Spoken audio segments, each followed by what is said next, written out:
And good morning sa lahat ho ng mga suki ko. Maraming salamat po, lalong-lalo na yung mga nagpa-ritual, nagpa-reading, no?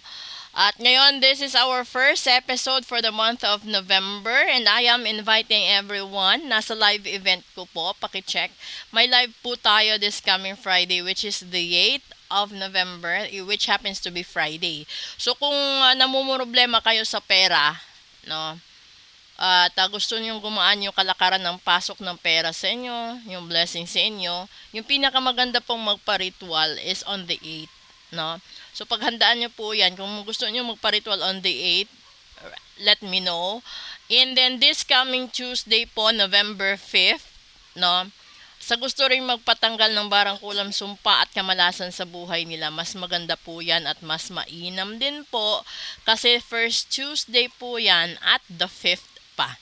Kung alam niyo yung mahalagang numero sa 1, 5, and then yung 11-11, which is napakaganda ring good luck, no? Kung may mga karma kayo, yun din yung petsa na mas maganda ring tanggalin yung bad karma ninyo sa buhay para magbago yung buhay ninyo, no? Basta kung magtanong lang kayo kasi hindi ko lahat masagot agad dahil nga po sa sobrang busy.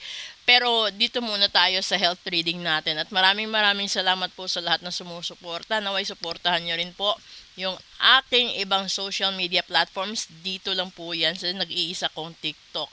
Doon naman po pala sa mga kumukopya, no, ng videos ko, tapos niloloko nyo yung mga viewers ko at saka yung mga clients ko. Nasa sa inyo na rin ho yun kung gagamitin nyo yung videos ko, pero hindi nyo alam kung ano yung consequences na dala ng panata ko kapag kinopya nyo yung videos ko at nagkaroon kayo ng panluloko sa kapwa-tao nyo. Okay? Malalaman nyo kung gaano kabigat ang dala kong panata kapag ginamit nyo ang videos ko para manloko ng kapwa. Hindi nyo kakayanin yan. Kukuha tayo dito ng isa. Alamin natin kung ano.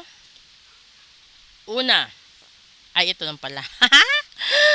Ay, Diyos ko. This is the air. Pagtakpan ko lang ha. This is the lover's card. Air signs, Gemini, Libra, and Aquarius. Ito yung mga tao, no, na nangangarap na mahalin sila, matanggap sila, no, pero hirap sila. Dito sila nagkakaroon ng stress, anxiety, depression, dahil double-sided ito, no? Kung ito yung mga tao na wagas mag-overthink, kapag nag-isip, sobrang milyahe ang distansya.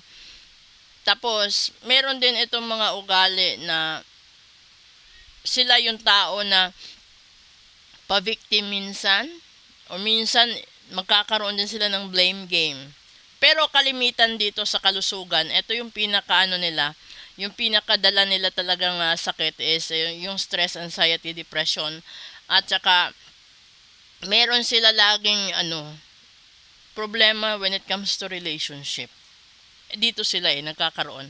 Yung para bang sasabihin na paano nila i-celebrate ang buhay nila kung walang nagmamahal sa kanila. Ito yun. Okay? So proceed ho tayo doon sa daily episode natin at maraming salamat po.